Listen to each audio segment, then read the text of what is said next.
Next topic பாருமா, auto immune disease. Auto immune டிசீஸ்னால் அதோட நேம்லே இருக்குது. ஆட்டோனா செல்ஃபாக நம்ம உடம்புல உள்ள இம்யூன் ரெஸ்பான்ஸை தடுக்கிற ஒரு டிசீஸ். என்னென்னு பார்க்கலாம். Auto immunity is due to the abnormal immune response in which immune system, நம்மளோட இம்யூன் சிஸ்டத்தில் ஒரு அப்நார்மல் கண்டிஷன் இருக்கும்போது இந்த மாதிரி டிசீஸ் வந்து ஃபார்ம் ஆக சான்சஸ் இருக்குது. It's called auto immune disease. ஓகேவா.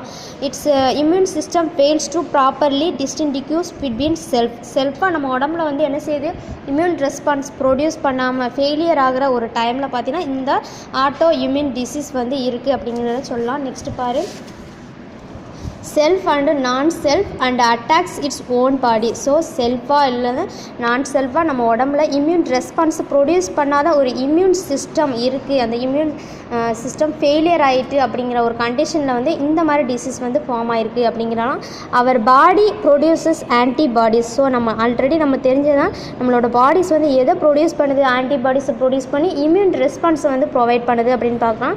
ஸோ ஆன்டிபாடிஸை ப்ரொடியூஸ் பண்ணுற இந்த ப்ராசஸ் தான் என்ன சொல்கிறாங்க, ஆட்டோ ஆன்டிபாடிஸ் அப்படிங்கிறாங்க. And cytotoxic T cells that destroy our own tissues. So இந்த மாதிரி டிசீஸில் பார்த்தீங்கன்னா சைட்டோடாக்சிக் டி செல்ஸ் அப்படிங்கிற ஒரு செல்ஸ் வந்து ஃபார்ம் ஆகி நம்மளோட டிஷ்யூஸ், நம்மளோட ஓன் டிஷ்யூஸையே என்ன செய்யுது, அப்படியே டெஸ்ட்ராய் பண்ணிடுது அப்படிங்கிறாங்க. It is if a disease state result it is refer to us the auto immune disease. So இந்த கண்டிஷனுக்கு தான் என்ன சொல்கிறாங்கன்னா ஆட்டோ இம்யூன் டிசீஸ். ஸோ நம்மளோட இம்யூனிட்டி சிஸ்டம் வந்து ஃபெயிலியர் ஆகிட்டு இம்யூன் ரெஸ்பான்ஸை ப்ரொவைட் பண்ண முடியாத ஒரு சுச்சுவேஷனில் சைட்டோடாக்சிக் டி செல்ஸ் அப்படின்னு ஒரு செல்ஸ் வந்து ஃபார்ம் ஆகி நம்மளோட டிஷ்யூஸ், ஓன் டிஷ்யூஸே என்ன செய்யுது, டெஸ்ட்ராய் பண்ணுது. ஸோ இந்த மாதிரி ஸ்டேட்டஸ்க்கு, அதாவது இந்த மாதிரி சிச்சுவேஷன், இந்த மாதிரி டிசீஸ் ரிசல்ட்டை தான் என்ன சொல்கிறாங்க, ஆட்டோ இம்யூன் ரெஸ்பான்ஸ் டிசீஸ் அப்படிங்கிறாங்க. This auto immunity is the misdirected immune response. இது வந்து என்னது, ஒரு இம்யூன் ரெஸ்பான்ஸு கிடையாது, மிஸ்டைரக்டட் இம்யூன் ரெஸ்பான்ஸ் அப்படிங்கிறாங்க. Auto immune is evidenced by the presence of auto antibodies and D cells that are reactive with host antigen. Auto immunity அப்படின்னா என்னது, ஆன்டிபாடிஸை produce பண்ணுறது, D செல்ஸை produce பண்ணுறது. அதை ப்ரொடியூஸ் பண்ணி எதை ப்ரொவைட் பண்ணும், நம்மளுக்கு இம்யூன் ரெஸ்பான்ஸை ப்ரொவைட் பண்ணும். ஸோ அந்த ஒரு கண்டிஷன்ஸ் தான் ஆட்டோ இம்யூனிட்டி அப்படிங்கிறவங்க. ஸோ அதை தான் கொடுத்துருக்கான். Auto immunity is evidenced by the presence of auto antibodies and T cells that are reactive with host antigens. சரியா. இது வந்து எங்கே ரியாக்ட் பண்ணும் அப்படின்னா நம்ம உடம்புல உள்ள ஆன்டிஜன் கூட ரியாக்ட் பண்ணி இம்யூன் ரெஸ்பான்ஸை ப்ரொவைட் பண்ணும். when the cells act as the antigen in the same body that are called auto antigen. Suppose இந்த ஆன்டிஜன் வந்து நம்ம உடம்புல ஆல்ரெடி வந்து என்ன செய்யும், ஆட்டோமேட்டிக்காக அதோட ஃபங்க்ஷனை செய்யும். ஸோ அதைத்தான் என்ன சொல்கிறாங்க அப்படின்னா auto antigen binding with antibodies to produce immune response. ஓகேவா. It is called auto antibodies and auto antigens அப்படிங்கிறாங்க. Auto immune disease in human can be divided into 2 broad categories. So auto immune disease அப்படிங்கிறது எப்படி classify பண்ணுறாங்கன்னா 2 broad categories என்னென்னு பார்க்கலாம். Namely organ specific and non organ specific. சரி, ஆர்கனை ஸ்பெசிஃபிக்காக particular ஆர்கனை மட்டும் என்ன செய்யுது, அது வந்து அஃபெக்ட் பண்ணும் அப்படிங்கிறாங்க. இல்லைன்னா பர்டிகுலர் ஆர்கன் இல்லாமல் ஹோல் பாடியும் அஃபெக்ட் பண்ணுற ஒரு ப்ராசஸ். ஓகேவா. அது என்னன்னு பார்க்கலாம். In organ specific disease auto immune process is directly mostly against one organ. ஒரே ஒரு ஆர்கனை டார்கெட்டாக வச்சு என்ன செய்யுது, அதை அஃபெக்ட் பண்ணுற டிசீஸ் தான் என்ன சொல்கிறாங்க, specific organ specific auto immune disease அப்படிங்கிறாங்க. சரியா. நான் ஆர்கன் ஸ்பெசிஃபிக் அப்படின்னா என்னென்னு பார்க்கலாம். The auto antibodies may block the function performed by the organs. சரியா.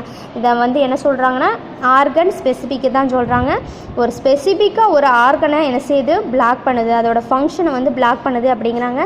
For example include Hashimoto's thyroiditis அப்படின்னா என்னென்னா இது ஒன் டைப் ஆஃப் டிசீஸ். என்ன டிசீஸ்னா தைராய்டு டிசீஸ். சரியா. தைராய்டு அப்படிங்கிற ஒரு கிளாண்ட் நம்ம பாடியில் இருக்குது. எங்கே இருக்குமா, த்ராட்டில் இருக்குது. ஸோ அந்த தைராய்டு கிளாண்டை வந்து அஃபெக்ட் பண்ணுற இந்த டிசீஸ் தான் என்ன சொல்கிறாங்கன்னா ஹாஸ்கி மோட்ஸ் தைராய்டிஸ் அப்படிங்கிறாங்க. கிரேவ்ஸ் டிசீஸ், அதாவது தைராய்டு கிளாண்டில் இந்த மாதிரி டிசீஸ் வந்து ஃபார்ம் ஆகுது. இன் அடிசன்ஸ் டிசீஸ் அப்படின்னா இது அட்ரினல் கிளாண்டில் ஏற்படுற one type of disease.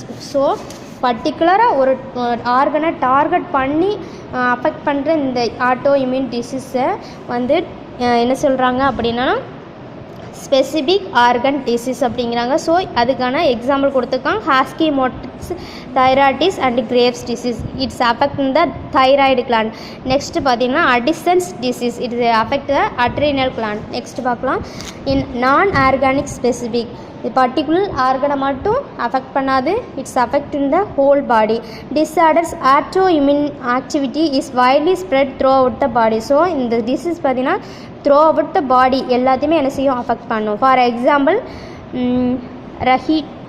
ரஹிமெட்டாய்டு arthritis and multiple sclerosis are example for systemic disorder. So non organ ஸ்பெசிஃபிக்கு என்ன எக்ஸாம்பிள் பார்த்தீங்கன்னா ரஹிமிட்டாய்டு அண்ட் ஆர்கிட்டிஸ், மல்டிபிள் ஸ்க்ளீராய்டிஸ் அப்படிங்கிற 2 டிசீஸ் சொல்லியிருக்கான். ஸோ இதோட ஃபங்க்ஷன் அப்படி ஸ்க்ளீரோசிஸ் அப்படின்னா என்னது, ஸ்கின், அந்த ஸ்கின்னை வந்து ஹார்ட் பண்ணுவார், ஹார்டனிங் ஆஃப் த ஸ்கின். ஓகேவா.